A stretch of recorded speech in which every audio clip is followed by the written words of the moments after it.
répétition. Mais c'est toujours un plaisir, même si effectivement c'est un exercice pas toujours évident, mais c'est un plaisir d'être avec vous. Et comme je vous aime, donc je suis content d'être avec vous. Et que nous sommes une famille, et donc je suis content d'être avec vous. Surtout que j'ai été séparé de vous assez longtemps. Donc je suis content de vous retrouver. Et on peut remercier le Seigneur pour cela aussi, on l'a déjà dit, mais je profite de l'occasion qu'il me donnait pour vous remercier pour vos prières. Parce que grâce à Dieu, j'ai pu revenir auprès de ma famille d'abord et auprès de vous. Donc c'est une bénédiction. Donc effectivement, journée spéciale pour les enfants. Donc est-ce que je vais parler qu'aux enfants et aux adolescents ce matin? Non, je vais aussi parler aux parents, parce que s'il y a enfants et ados, il y a forcément parents. Donc ne vous endormez pas. Vous allez aussi avoir quelques informations de ma part. Ce sont des choses qu'on connaît, mais c'est toujours bien de le redire, de le revisiter. Et ce matin, je veux vraiment que nous puissions ressortir d'ici avec ce sentiment que Dieu nous a donné de la force. Dieu nous a encouragés. Et je dis ça aussi pour les enfants.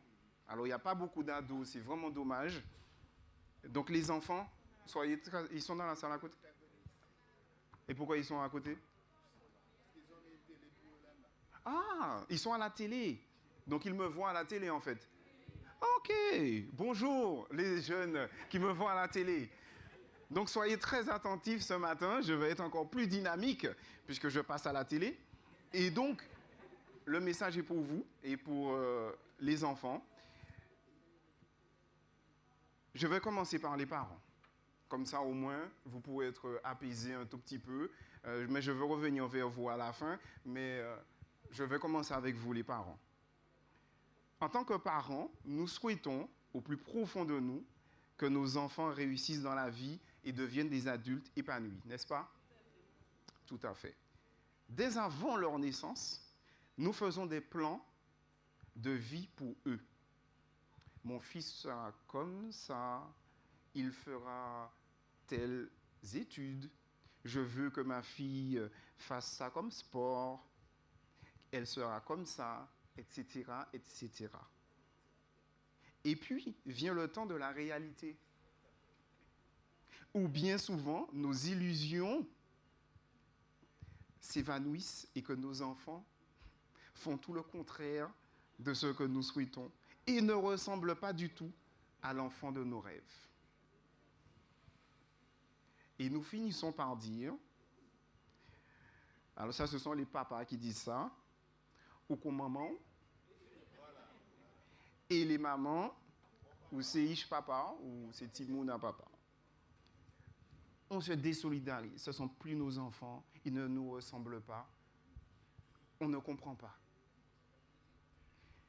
Quand les choses ne tournent pas rond et que les difficultés relationnelles s'installent avec notre fils ou notre fille, voilà les expressions que nous sortons et voilà les attitudes plus ou moins de, je ne dirais pas de rejet parce que ce n'est pas le cas du tout, nous aimons toujours nos enfants, mais cette distanciation que nous prenons, protéger. J'aime bien commencer par des petites illustrations. Donc je vous invite à regarder une première petite séquence vidéo qui va planter un petit peu le décor ce matin.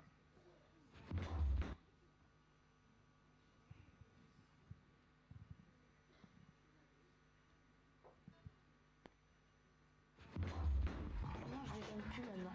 Ça va pas, non? Mais non, mais arrête! Mange un coup de Mais non! mange un coup de Non! On va partir d'entre vie. Laisse-moi passer, merde! À 13 ans, Ludivine est une ado rebelle ayant pris le parti de défier systématiquement l'autorité de ses parents, notamment en séchant régulièrement l'école. Et pourquoi toi tu peux sécher? Parce que tu te permets? T'es relou là? Bah ouais, voilà. Cécile, la mère de Ludivine, se sent complètement dépassée par sa fille. J'ai pas honte de le dire, j'ai baissé les bras parce que je ne sais pas. À 40 ans, le papa, lui, n'est jamais vraiment sorti de l'adolescence et a beaucoup de mal à sévir. L'autre jour, on te l'a dit, t'es quand même encore un ado quelque part. Ah mais ça je le reconnais et je le revendique même. Donc, Et je suis pas le seul seul dans ce cas-là. Pourtant, même s'il est en échec scolaire, avec son QI de 120, Ludivine est en avance pour son âge et sait se montrer sérieuse et disciplinée, comme lorsqu'elle s'adonne à sa passion, le cheval. Finalement, sur les chevaux, c'est plus la même du tout. Hein. Sauf qu'une fois rentrée chez elle, elle redevient systématiquement insolente et défie l'autorité de ses parents. Ben oui, j'ai entièrement raison, Ludivine. Juste simplement, le fait... Cécile va donc devoir essayer de trouver un moyen pour reprendre le dessus sur sa fille. Oui, donc ce que j'aimerais, c'est reprendre l'autorité sur Ludivine et pouvoir qu'elle respecte ce qu'on lui demande, les règles de la maison, quoi, les règles en général, les règles de vie, les règles, le respect. C'est comme ça, ma personnalité est comme ça, c'est que j'ai du tempérament, je vais répondre et forcément je me laisse pas faire. C'est un travail de longue haleine et dans le temps. Moi, si je l'avais la solution, je l'appliquerais, mais voilà. J'en ai entendu tellement de choses, j'ai essayé, ça marche pas.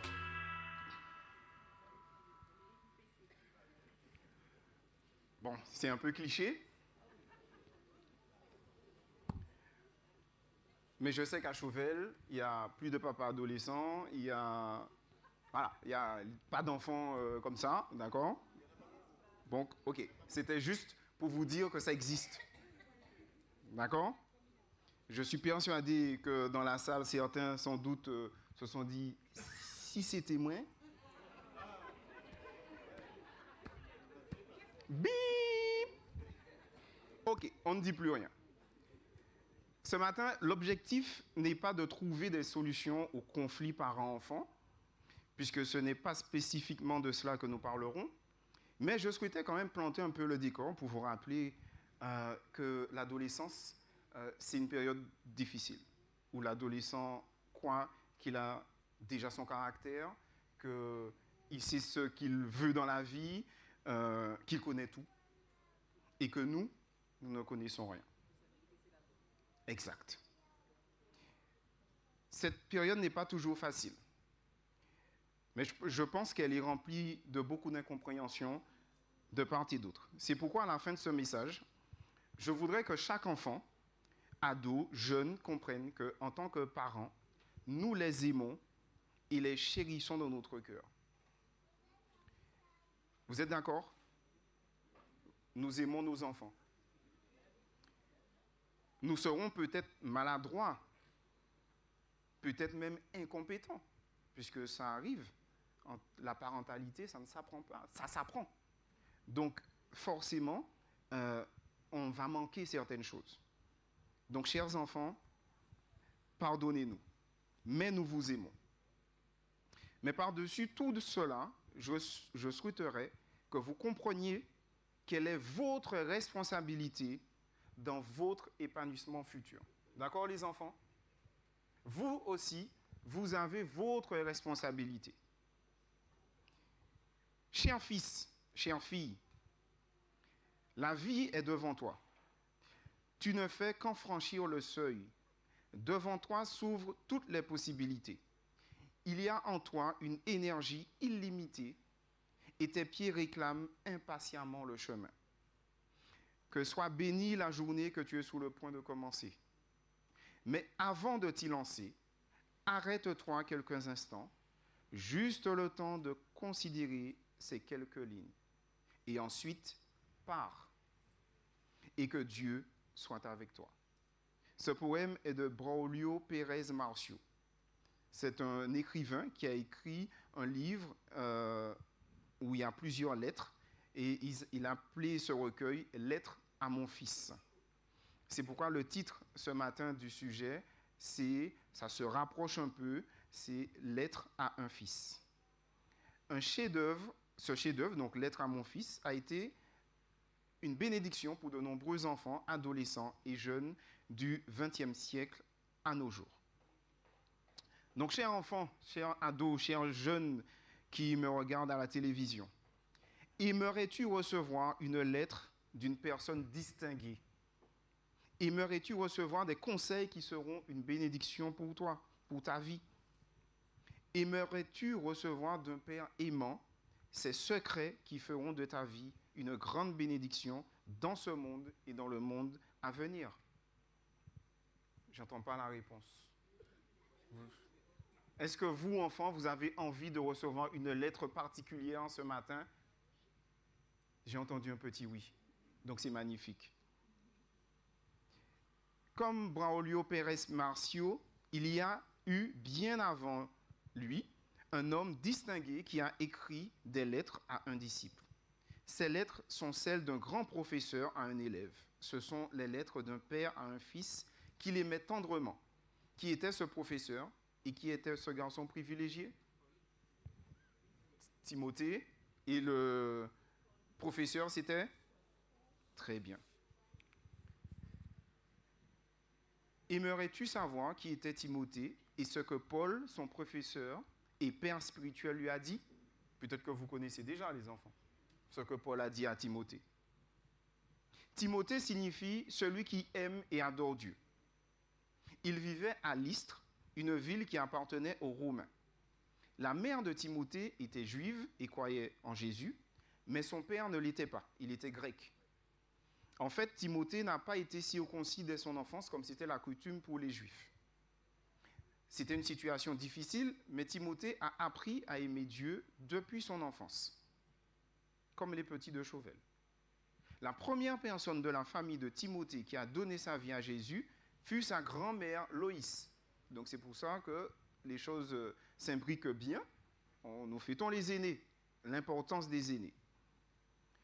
Sa grand-mère leur a parlé du Christ et grâce à cela, Eunice, donc sa mère, et son jeune fils Timothée ont donné leur vie à Jésus.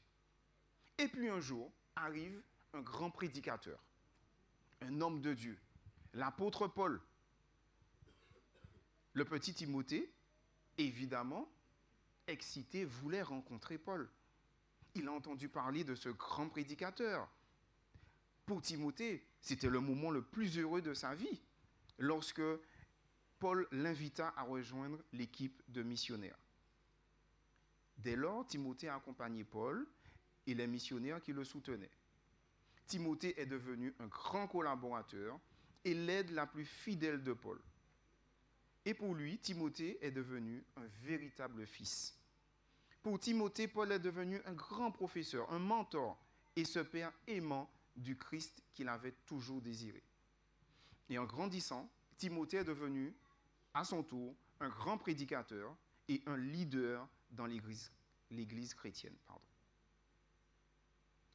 Un jour, Paul et Timothée, évidemment, durent se séparer à cause des circonstances de la vie et surtout à cause de la prédication de l'Évangile. Paul devait bouger et dispenser l'Évangile dans le monde. Et Paul fut en prison et savait qu'il n'avait que peu de temps à vivre. Il a donc décidé d'écrire ces dernières lettres. Pouvez-vous imaginer à qui était adressée la dernière lettre de Paul? Dans les lettres que Paul a écrites à Timothée, il lui a donné des leçons précieuses pour sa vie. Ces enseignements s'adressent également à tous les enfants et adolescents qui aiment Jésus. Et nous allons partager aujourd'hui 3 conseils, 3 enseignements importants. Tout d'abord, le caractère. Se forger pour chaque enfant, chaque adolescent, un caractère exemplaire. Le désir de Paul est que son fils ait un caractère exemplaire. Il lui a écrit ceci, dans 1 Timothée 4, verset 12, « Que personne ne méprise ta jeunesse, mais sois un poulet en parole, en conduite, en charité, en foi et en pureté. » Paul connaissait l'importance d'une bonne conduite. Le sage Salomon n'a-t-il pas dit que même un enfant laisse déjà voir par ses actions si sa conduite sera pure et droite? Ce que Paul désire vraiment, c'est que son fils soit semblable à Jésus dans son caractère. Oui, c'est le désir de Dieu pour tous les enfants, adolescents et jeunes adventistes. Qu'ils puissent former un caractère comme Jésus et suivre sa conduite, son amour, sa pureté, sa foi et ses paroles. Jésus dit de vous que vous êtes le sel de la terre, que vous êtes la tête et non la queue. Par conséquent, chers enfants, chers jeunes adventistes ou ayant grandi dans l'église adventiste, est-ce normal que vous parliez comme tous les autres jeunes? Que vous adoptiez leur comportement, entre guillemets, mauvais, tricheur, menteur, égoïste? Si Jésus revient demain, comment vous trouvera-t-il avec le caractère de Jésus ou non? Jésus a fait la différence dans ce monde, chers jeunes. Pour la paix, l'amour, la fidélité, l'inclusion des plus faibles. Imitez Jésus. Faites aujourd'hui la différence dans ce monde. Deuxième enseignement, c'est que l'effort est nécessaire. Le souhait de tout parent, on l'a déjà dit, est que son enfant réussisse dans tous les aspects de sa vie. Pour ce faire, l'enfant doit faire des efforts. Dans sa lettre à Timothée, Paul dit « C'est pourquoi, mon fils, fortifie-toi dans la grâce qui est en Jésus-Christ. » 2 Timothée 2, verset 1er. Chaque enfant devrait comprendre que l'effort est important dans la vie. Par exemple, lorsqu'un enfant commence à marcher, il doit faire des efforts. Plusieurs fois, il essaye, tombe, puis se relève et il continue. Au fil du temps, marcher devient naturel. L'un des exemples de la nature illustrant l'importance de l'effort de la persévérance se trouve chez quel animal? Très bien, la fourmi. Et un jour, un homme observait un groupe de fourmis qui transportait un énorme cafard. Oui, ça arrive. Le groupe voulait emmener le cafard dans leur nid. Pour ce faire, il devait passer par un petit trou dans le mur. Les fourmis pouvaient le voir sur le mur. Mais lorsqu'elles ont essayé de faire entrer ce gros cafard, il est tombé. Ils ont donc recommencé. Cette fois-ci, en essayant de le faire entrer avec leurs antennes. Mais le cafard est retombé. Les fourmis n'ont pas abandonné. Cette fois, elles ont essayé de l'enfoncer à l'aide de leurs pattes. Mais le cafard est tombé. Bon, finalement, l'homme, il était fatigué de voir les fourmis essayer tant de fois que lui-même décida d'aller dormir. Et le lendemain matin, il s'approche pour voir ce qu'il s'était passé et il fut surpris car il ne vit pas la fourmi. Il ne vit plus les fourmis ni l'énorme cafard, pardon. Donc, d'une certaine manière, je ne sais pas s'ils l'ont disséqué, mais en tous les cas, il n'y avait plus de cafard. Et donc, d'une certaine manière, ils ont atteint leur but. Salomon, le sage, a dit « Regarde la fourmi paresseux, observe ses voies et deviens sage. » Proverbe 6, verset 6. Dieu a dit à Josué « Ne t'ai-je pas donné cet ordre? Fortifie-toi et prends courage. Ne t'effraie point et ne t'épouvante point, car l'Éternel ton Dieu est avec toi dans tout ce que tu entreprendras. » Josué 1er, verset 9. Chers enfants, adolescents, jeunes, si tu développes la flemmardise, arrête ça.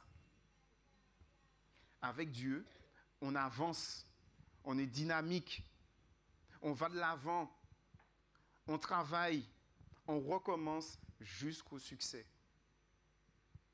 On apprend de nos échecs. Et avec la prière, Dieu nous guide. Donc, développer la confiance en Dieu, la prière, afin que Dieu nous donne sa direction. Et avec Dieu, nous réussirons. Troisième enseignement, les Écritures te rendront sage. Aujourd'hui, on voit les jeunes, on se dit, mais on ne comprend pas ce qu'ils font, on ne comprend pas leurs réflexions, on ne comprend pas leurs objectifs. Manque-t-il de sagesse? Peut-être. Ou c'est nous qui manquons peut-être de clairvoyance, je ne sais pas. En tous les cas, chers jeunes, Dieu vous appelle à la sagesse. Parce que Dieu veut que d'abord vous soyez sauvés. Et c'est ce que Paul voulait pour Timothée, qu'il soit sauvé. Il voulait que Timothée ait un caractère semblable à celui de Jésus, qu'il s'efforce dans la vie et réussisse dans tout ce qu'il entreprend.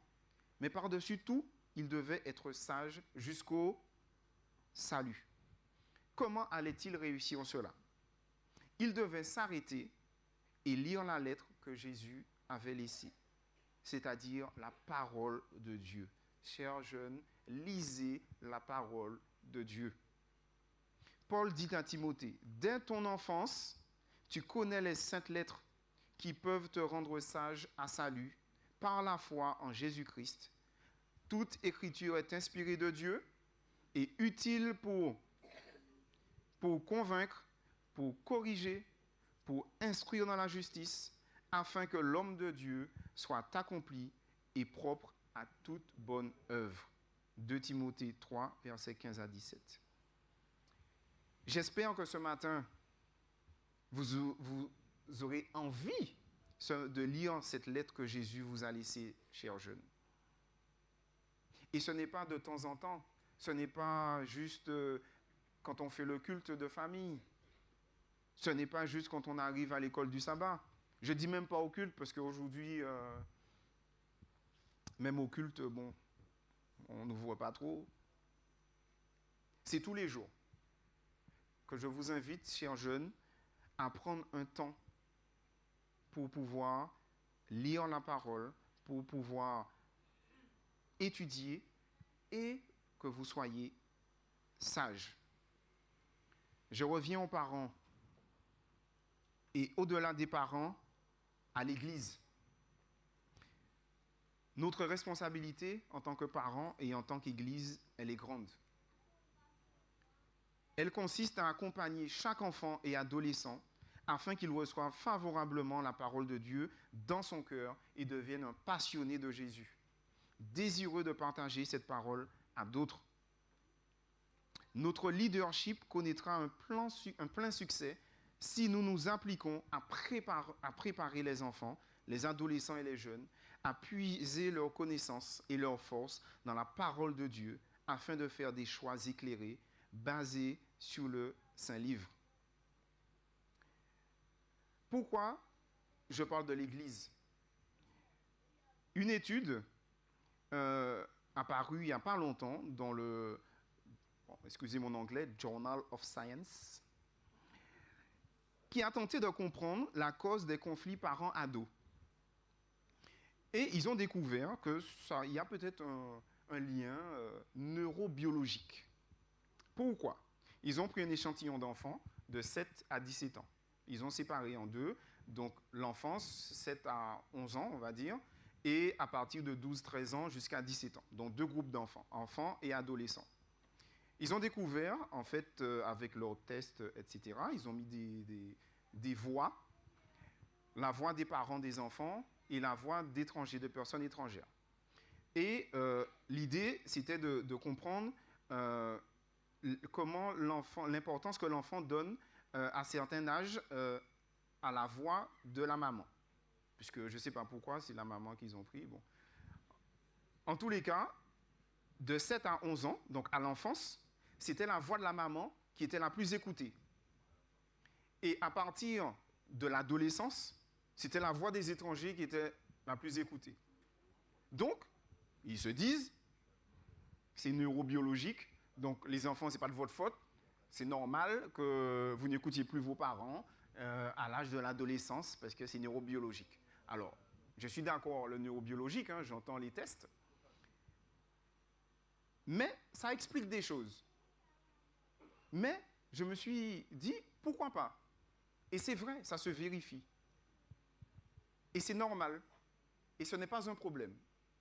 Parce que normalement, l'enfance, c'est avec les parents, et nous donnons à l'enfant tout ce dont il a besoin durant ce temps d'enfance pour qu'il puisse pouvoir justement écouter et comprendre le monde quand il sera adolescent. Mais à l'adolescence, il a toujours besoin de conseils, d'aide.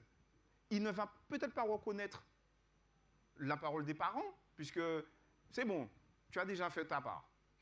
Mais il a besoin de d'autres personnes, de d'autres voix. Il a besoin de nos voix, en fait.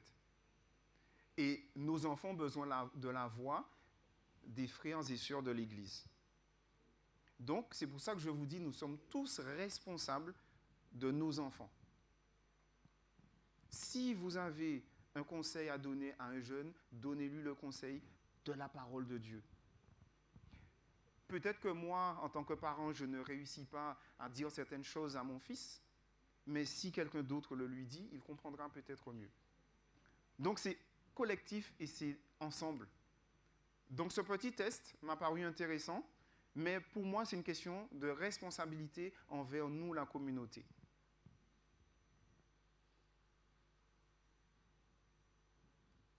Par ailleurs, il y a d'autres grands hommes qui ont aussi eu des discours inspirants.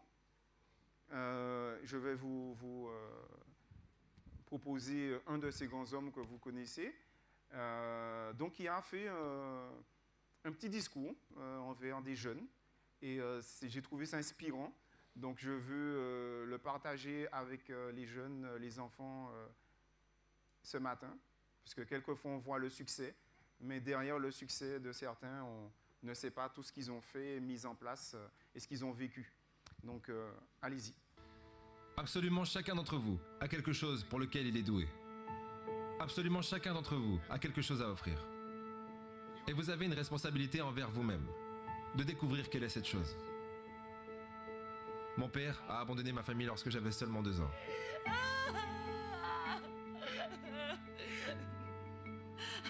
J'ai été élevé par une mère célibataire qui devait travailler et qui avait parfois de la peine à payer les factures. Elle n'était pas toujours en mesure d'acheter les choses que les autres enfants avaient.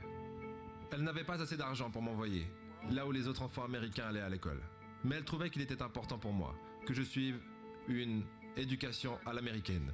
Donc elle a décidé de m'enseigner des leçons extrascolaires elle-même, du lundi au vendredi.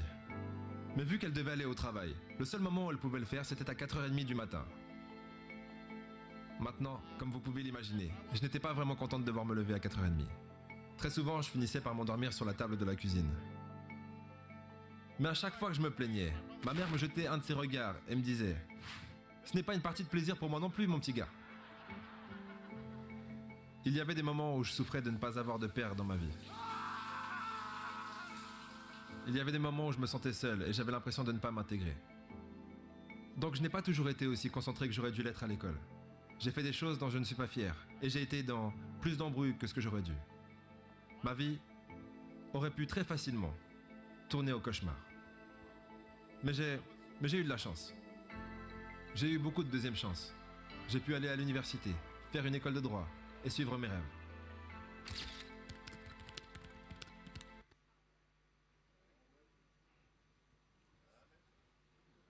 Je sais qu'on ne choisit pas sa famille, on ne choisit pas son environnement de départ.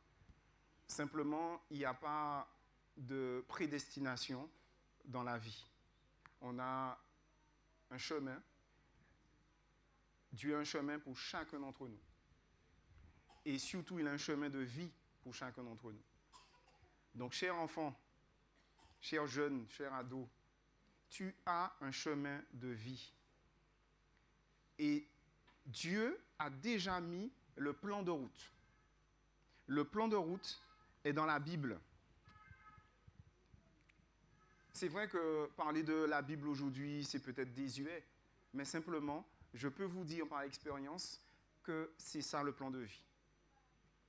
Avec ce plan de route, vous allez être sûr que vous ne serez pas seul sur le chemin, que s'il y a un problème, il y aura quelqu'un à côté de vous pour vous soutenir, pour vous relever et pour vous dire que le succès est là. Mais que par-dessus le succès scolaire, professionnel, il y a le salut. Et que si nous sommes là, c'est pour le salut. Et nous devons travailler tous les jours à notre salut, à former un caractère. Nous devons, et je vous le redis, faire la différence dans ce monde. Ce monde a besoin de nous, a besoin de personnes, de jeunes qui font la différence. Et si vous êtes là, c'est parce que vos parents vous aiment. Et donc, on vous amène à l'église, on vous fait découvrir le Seigneur parce qu'on vous aime. Et qu'on croit qu'avec Dieu, vous aurez tout ce qu'il faut pour être des citoyens magnifiques, merveilleux, sur qui le monde va compter demain. Vous pensez que ce n'est pas possible? Vous pensez peut-être que faire ressembler à ceux qui sont dehors, c'est ce qui est le plus rassurant? Mais je peux vous dire que non. Par expérience, si j'avais plus tôt dans ma vie pris ce guide-là, je pense qu'il y a beaucoup d'erreurs que je n'aurais pas faites. Je serais peut-être plus avancé dans ma vie. Je serais beaucoup plus sage. Ou en tous les cas, je serais sage plus avant. Je suis quand même un peu sage, mais bon, je l'aurais été un peu avant. Parce que la vie, elle est courte. Et que tout ce qu'on fait, à un moment donné, ça compte, ça reste. C'est comme un moteur de voiture. On peut faire ce qu'on veut, mais le compteur est là et tourne. Quand le moteur a 200 000, il y a 200 000. Hein. On pourra faire ce qu'on veut, mais c'est un moteur à 200 000. N'est-ce pas, Eric? Donc, non, mais c'est le spécialiste. Donc, c'est 200 000. Et donc, il est important que vous puissiez profiter de votre moteur tant qu'il est frais, tant qu'il est jeune, tant qu'il peut donner du gaz. Et là, vous allez voir, avec l'aide du Seigneur, il va vous booster. Et donc, pour revenir, chers enfants, vous avez votre responsabilité dans tout cela. Est-ce que c'est parce que mes parents ont divorcé que je dois faire n'importe quoi? Est-ce que c'est parce que je n'ai pas autant de moyens que mon copain que je dois rentrer en guerre, en conflit avec mes parents? Vous avez, chers enfants, chers jeunes, votre responsabilité dans votre épanouissement. Vous pouvez décider aujourd'hui de réussir votre vie. Parce que par-dessus les parents qui ont des problèmes, le manque de moyens financiers, eh bien, il y a la parole de Dieu. Et avec ça, vous êtes riche. Avec ça, vous avez un père, vous avez une mère, vous avez tout ce qu'il faut pour combler les lacunes des adultes. Parce que nous en avons. Mais vous devez vous plonger là-dedans. Et les lacunes seront comblées. Église, nous avons notre responsabilité. Accepterons-nous qu'un autre adulte, une grand-mère, reprenne notre enfant, toujours dans l'amour et dans la parole de Dieu? Si vous acceptez ce défi, je vais vous demander de vous lever et nous allons prier. Si vous acceptez ce défi. Parce que c'est un défi. Parce que les caractères sont là pour dire non, pas d'accord, que vous pas les bâtir chemin. Mais nous devons faire un pour aller au ciel. Dieu doit transformer notre caractère en tant qu'adulte, en tant que parent et aussi en tant qu'enfant. Nous devons former un caractère pour monter au ciel. Il y a urgence, frères et sœurs. Le monde est à son déclin. Et les jeunes, les enfants doivent être préparés à former un royaume de sacrificateurs pour Dieu. Et donc nous aussi, nous devons les préparer.